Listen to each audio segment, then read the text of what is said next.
Hello, everyone. Welcome to Sip and Speak the Tea with D&D. I'm Denise. And I'm your girl, Danette. We're coming to you from Milwaukee.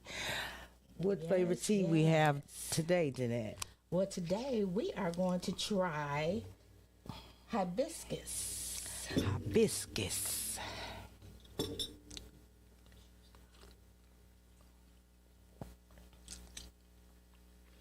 It's okay. I like it. It's all right. I mean, I don't know. It's kind of like a acquired taste, but it's okay. It's pretty smooth. It's okay. Give it a try. Yeah, I suggest you try it. All right. So what are the juicy topics today? What are we going to spill the tea on, girl? Well, we have Derek Chauvin. Derek Chauvin? Yeah, Chauvin. Chauvin, yeah.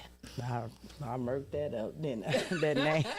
Girl, that's okay, because it's been a marked up day for me today anyway. Okay. You know, I feel naked, girl. I ain't even got my nails on today. Some of mine came off. Girl, I had a hell day today, for real. So. And we have Derek Wade. Dexter Wade. Oh my goodness. Oh Lord. Girl, it's okay, because you know what? It's been a day today. It's been so much going on. And I'm like, oh my God, are we going to be able to do the show today? I'm not going to be able to do it. I'm just panicking, girl. I'm just like, okay, it is what it is, but we going to make it happen. We have Dexter Wade, and we have what's going on in the prison system today and the retaliations that's going on. Right. And what are they planning on doing about it? So let's get into it, Danette. Okay. Man, Derek Chauvin. Wow. Let me put on my little bifocus here, y'all. I know it's not motivational time, but yeah, they got to come on now. First of all, Derek Chauvin is the one that the police officer that unalive George Floyd. Yeah, Floyd. Yes. Right. And he was serving, Chauvin was serving two concurrent sentences, which he was convicted in April. And he was actually charged for, convicted for a second degree unintentional unalive and third degree. And he have to serve a 22 years. Yeah, sentence. Yes. Well, okay. Yeah, he's currently in prison, and the day before Black Friday, he was hit with a sharp object 22 times, folks. 22 times. But he survived. Yes. He survived. Which, you know, through the grace of God, because 22 times, that's a lot of times, you know, to survive such an attack like that. Yes, they said with an improvised object. You know, I can't say the word, but they're making those things up in them prisons, so it was improvised. Yes. He says the reason why the guy that did it, I don't want to cut his name up, but Torsak. Yes. John Torsak. Yes. Mm-hmm. Torsak, who is serving a 30-year sentence for crimes committed while he was a member of the Mexican mafia. Oh, yes. Yes. And he blamed it on it that he was he did it because he was a high profile person that was in prison. Yes. And then he said if he did it for Black Lives Matter and also for the Black Hand of the Mexican Mafia organization. Yep. Yes, but allegedly it was said that inmate said that he only had 30 months left in there, and he really didn't want to get out because it's a target on his back because he also was a FBI informant. Yes, he was. Yeah, so I think, he had a lot going on. Yes, he did. And if he wanted to do more time, he picked the way to do it. Okay. Okay. I seen a lot of comments where people were like saying he deserved it, good for him. And then I seen different other comments where they were saying that, people, I mean, he don't deserve that, because he deserved to be safe, while he's serving his time. What do you think? What do you think? What do you think? Do you think he deserved that, or like other people said, he didn't got charged and he deserved his service time, in a safe place? Right. I mean, I think that because of the situation of what he did, now that was horrific. Yes. He could have unalived him. I'm surprised he's still alive. mean, what Chauvin did to Floyd, and I don't know, well, what he did to Floyd, so for that to happen to Chauvin, and some people probably would say, well, he deserved that. But I mean, if you're looking at it like from a godly manner, let God take care of it. Take care of him. He was convicted. He got to serve his time. And anything beyond that is with him and God, I would say.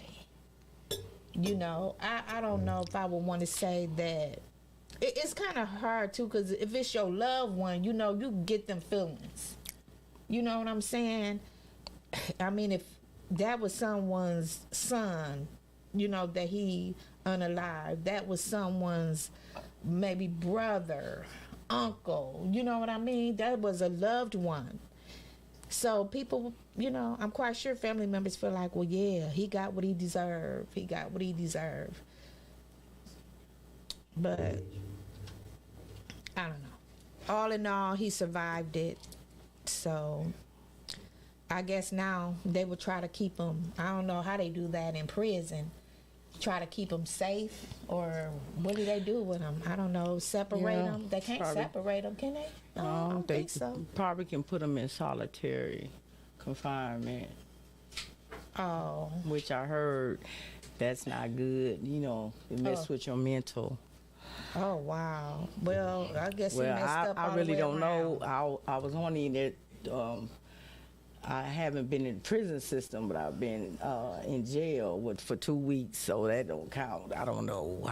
I just heard solitary confinement to keep them away from general population.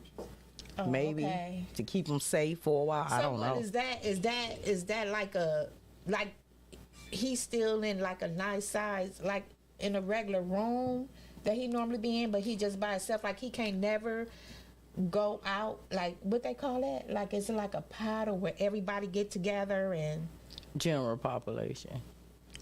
The rooms are no bigger than so they're so small. Yeah. So I know nothing it's barely about the enough jail. for one person in the first place. I know nothing about the jail, girl. Nothing about the jail. So I don't know. But either way it go, I think he's screwed all the way around the board.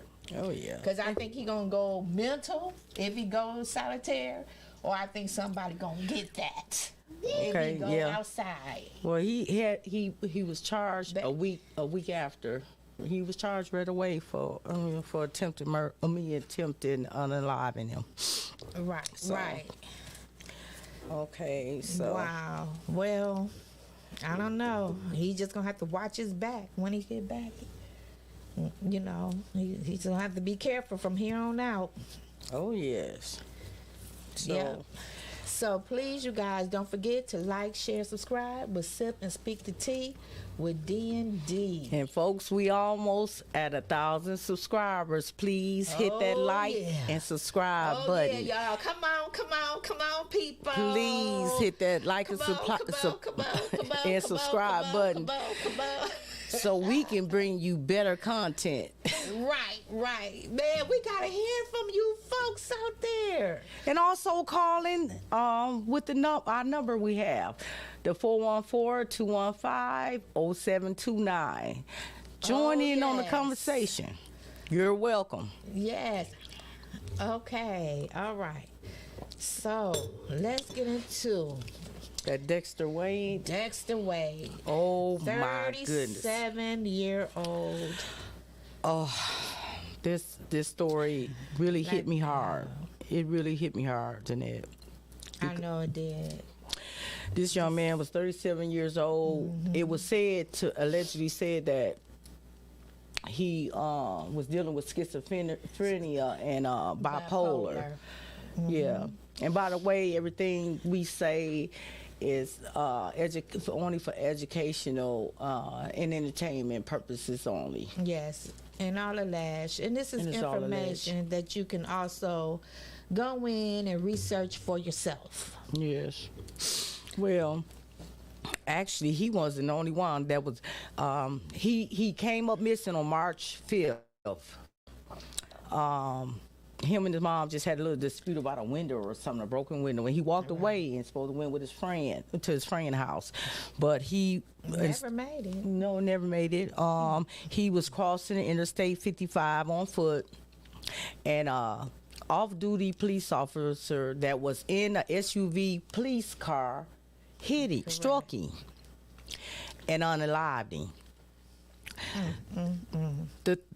The thing that really bothered me was she had reported him missing, right, a couple of days after. And well, she actually went to them on the 14th because her mother, she don't trust the system. She don't trust the police officers due to a prior incident that had occurred with her brother, 62-year-old brother, that apparently, allegedly, police officer had slammed him to the ground and unalived him. And that officer was convicted. He is appealing, but he was convicted. And the family has filed a wrongful unalive suit. Okay. So with that, now in that case, the judge dismissed part of the claims that the family had, but however, some of the other claims are still pending in court on that lawsuit. Yes, and it was said that when he was struck, they couldn't get in touch with the next of kin, so they buried him in a trash bag in a wooden box on a pauper's farm. Yes, they did. And that was at the what is it? The Hines. Yes. It was called Hines something. Hines Cemetery. Pino Farm. Hines Pino. How you pronounce that? Pino Farm. Pino Farm. And and he wasn't the only one though, Danette. So that's where they're burying him at, because they also buried another young man that was 40 years old. Right. At the same time in the same place. Right. And these people are being marked. They are being buried and marked with a pole and a number. A blue number. A pole 672 and a number. Was Dexter Wade's number. Unreal. That's so sad. That's heartbreaking. And the disrespect of the bodies, and she said of the family. You don't even bother to notify the family. Yeah, and they said it was he had his medication prescription in his pocket, and then it was said that he also had an ID. Yes, but they said that it wasn't up to date. But they had a name. Yes, they had a name. But you know how it is down south. Everybody know everybody business. Okay. you know, so and so stay That's up the right. road. That's You know right. we know, because our folks are from down there. We know Right. what's going on with James, Right. June, and Billy Bob, okay? Yeah. So you know those police And officers. Junebug. So you know those police know. officers knew who that family were. Yeah, they knew. They knew who that They family knew. were. I'm willing to bet they knew who that family were, because that's how I agree. That's how they moved down I there. agree. I definitely agree with Everybody that. knows everybody business down there. So Oh, yes. yeah. So do you guys think that was intentional to not to notify her? I mean, what are your thoughts about that? Do you think it was intentional? Because I do. I that's my personal opinion. My personal opinion is they knew exactly what they was doing. Yes, just by my experience of all of my family, mostly from the South, and everybody know everybody. Even the police department know them, so know us. So Right. I believe the same thing. It was just sad, So so they resumed the body. Yeah. Yes, they did. And they have Ben Crump working with them, and Dennis Sweet as their lawyers. Right. And I just wanted to say also that this mother went 172 days of not knowing, just finding out the truth on what happened to her child. Now that is a crying shame. That is sad. It is sad, the disrespect and the disrespect of the body. It was just sad. Shame. And it just, and I when I was reading this story, I was like, it hit me hard. It really hit me hard, and to know he wasn't the only one, that happened to down there, with this young guy that was 40 years old, the Wood guy. It was just saddening to me, and it brought me back. It brought me back when it was time when my son drowned, and he was in a different city, and the disrespect. I could relate to that mom of the disrespect of a body. When the coroners went to go pick my son's body, first of all, when he drowned, I thought that we were gonna, get him immediately back here, and we get the autopsy done.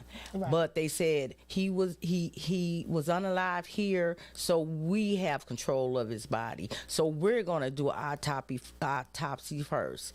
So Wow. they did, and when it was time for our people to come and go get the body. At Northwest on Fond du Lac, Right. he said, "Ma'am, are you sitting?" He told me to sit down. He said, "Sit down," and I sat down, and he had a picture, Danette, of a green tree, and he said, "When we got there, your son was thawed out. He was smelling, and his meat was green. You're not going to be able to put a shirt on your son." And we were not going to be able to embalm him. And it was just he said that usually we are informed when the body isn't that decomposed, Right. so we can take measures. He said we didn't have no spray or nothing. Said they was throwing up all on the side. They had to keep stopping and throwing up on the side of the road. That's how bad the smell my was. gosh. And yeah, we had he had a big old padlock on on his coffin, and I was just looking like, How could is that? my son in there? Just the disrespect. He didn't deserve that. He's 15-year-old child, 15 years old, and the disrespect of a body. I cried about this story because of the disrespect of the body. Well, So- my heart really, really, really, just goes out with this family and you as well, had to go through. And I hope and pray to God that I never have to go through it. And I pray to God that it stop happening. Yes. That this disrespect needs to stop. Whether you are unalive, that unalive person still matters. Yes. Yes. Still matters. Yes. And Reverend Al Sharpton called what happened one of the most disgraceful things he's ever heard, allegedly. And what happened to Dexter is a national outrage. It's just sad. And she had to pay $250 to get her son's body back. Yes, she had to pay $250. Wow. Unreal. It's just the things that happens in this world, and when you hear what other families, their tragedies and things that they have to go through.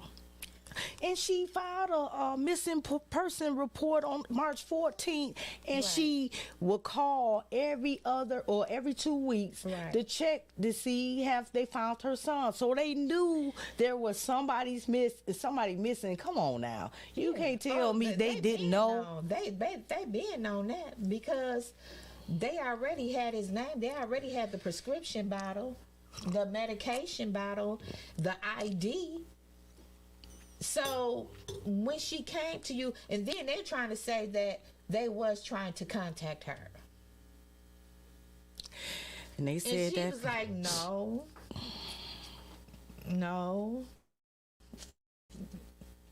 she didn't have any contact. and they did the same thing to the other family. The same thing. It was just sad. No, but it's a blessing to God that he did get a proper send-off. Burial, Yes, yes. a proper burial. Funeral services that was held at the Horizon Church International, and Reverend L. Sharpton delivered the eulogy. Yes. So Yay. that was a blessing. Yes, and it was. She with all the support, and just thank God for all of you that is standing by this family. Yes. And in this situation to try, we gotta fight. We have to unite. We have to come together to make some changes. Yes. Especially in our black community. We just gotta fight. And for blacks, let's be real, our fight would never stop. It would never stop.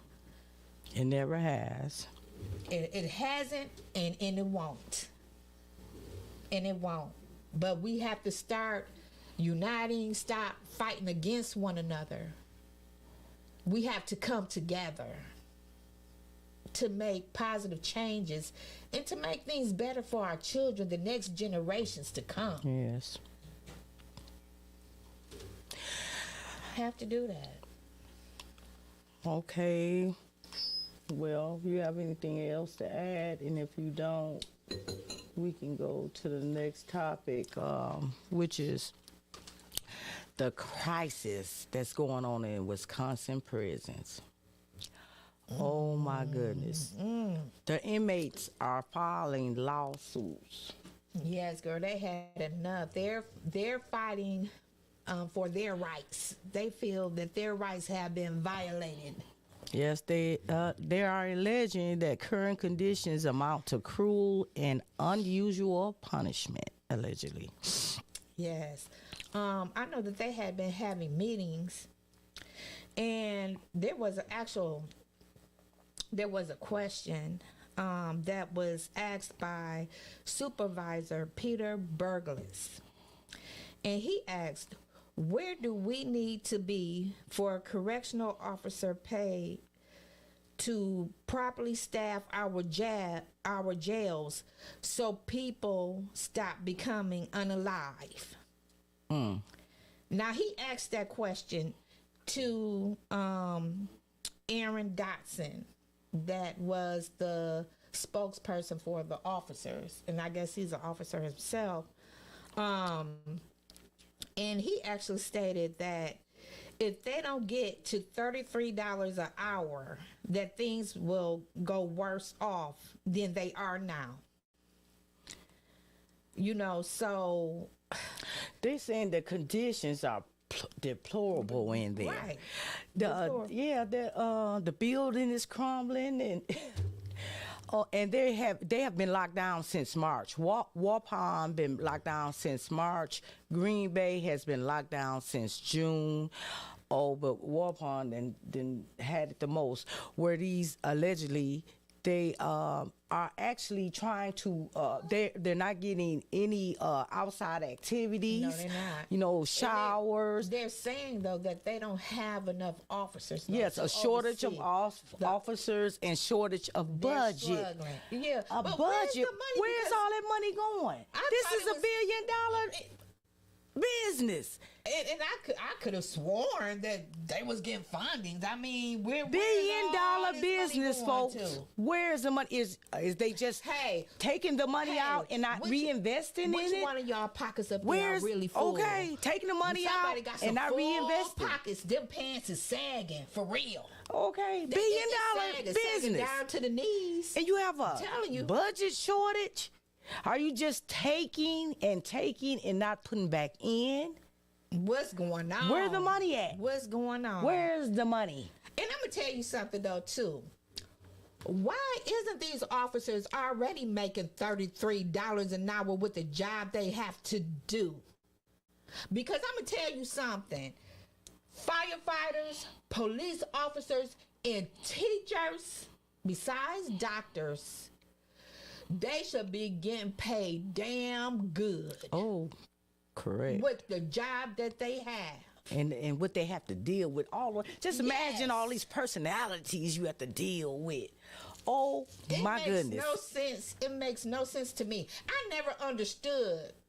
Okay, and they're sports. overpopulated. But let me get an understanding. Somebody help me out here. Come on, people. Come. I need to hear you. Because help me to understand, why is it that you can make millions to learn how to catch and throw a ball, but you can't make millions by going into fires or teaching your children that's bringing guns to school or threatening your lives to do all kind of things? I mean, pow-pows, forgive me, because I'm kind of, getting there, so forgive me on that, but bringing pow-pows, you know what I mean? Yes, I do. It's just so much, and I just feel like we just do things ass backwards. But did you hear, allegedly, the birds that move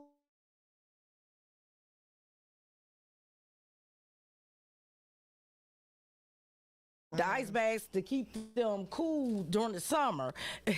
There was a bird droppings, and they flying in. They moved on into prison with the prisoners, and they're allegedly hurting themselves and cutting themselves just so they can get medical attention, and that's barely working. They still ain't on time. Right. And I know that there was allegedly an incident where 27 of the inmates barricaded themselves in the library. And they setting fires. Yeah. They're breaking the sprinklers and flooding rooms. I guess, they are acting out. They want their rights. Yes. Their rights are being violated, and they're fighting in the way that they feel they know how or can do. Yeah, because they can't even visit the law libraries no more, and they said they're missing their court deadlines and jeopardizing their appeals, and they're unable to even access toilet paper, allegedly, where one prisoner said he has torn pieces of his clothing to wipe his behind. Now, for tissue. That's sad. That's sad. I don't know. And they have stopped all the programs. It's horrible. They're not getting any sunlight. It's no activities. Something has to give. That's why they're to give. That's why they retaliate. And then you have to think, what is it doing to the mentally ill that they have? Yes. Or the people that has the right mind. Just imagine when they come out, that can mess with their mental. Yes. They come out mentally ill. Come out mentally ill. Yes, come out mentally ill. because it messes with your mental. And Governor Evers said that he's pushing to have single cells. Well, and to I don't know. I think slow down the lockdowns. I think that first thing is first, though. I mean, you have to get the staff. Allegedly. Yes, but they have to get the staffing. And there's been nearly 100 assaults on the officers. Indeed. I mean, these prisoners, they're fed up and they're with the conditions that they have to live in. I mean, don't get me wrong. You know, you do the crime, you should do the time. And I don't know, you know, some people may say, again, in a situation that they may not care too much because they probably feel like, well, what kind of crime, especially if it was a harsh crime that was committed. You know what I'm saying? And they probably wouldn't care of the conditions that they have to live in because they did something that was really harsh to put them there. You know what I mean? Like they could have committed a crime where they unalived a person, or they took away this person's loved one, did serious bodily harm, you know, or could have been a serial graper or anything of that nature. And some people may feel, well, hey, if you gotta live that way, you gotta live that way. You know what I'm saying? But you know, when you taxpayers and things of that nature and all this funding and everything is going here, it should be put to the right use. And the conditions of the jails just shouldn't be that way. I'm just wondering, why is there a shortage? They don't want to be police officers no more. They don't want to be correctional officers anymore. Why is that? People, drop in the comments, why is there a shortage? Why they don't want to be COs and police officers no more? Because they have to wear their cameras and stuff now, and I wonder why. Why is the shortage? I don't know, but I do know one thing. It's scary. I wouldn't want to be, honestly, you know, because people now, they don't respect officers and stuff like, you know, some of the respect that they probably had years ago, whatever, until things started happening, you know. So now, hey, they catching it now. So, you know, I don't know. That's rough. So please don't forget to like, share, and subscribe with Sip and Speak the Tea with D&D. And girl, is it that time? Is it that time? Who are we shouting out today? What celebrity? Well, I decided to, since we was talking about prison and prisoners, I looked up John Legend, and John Legend is he's donating to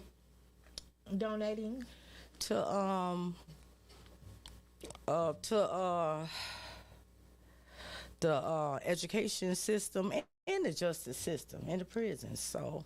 Oh, okay. So so I said, well, since we're talking about prisons, that maybe he'll be a good fit. So. Okay. Actually, I didn't know John Legend did that. Me neither. But now I know. So John Legend, the decorated EGOT recipient, has placed charity at the forefront of his list to do outside of his music. And 2007, he launched the Show Me campaign. The Show Me campaign. Mm-hmm. Oh, it's the Show Me campaign. Show me. Right.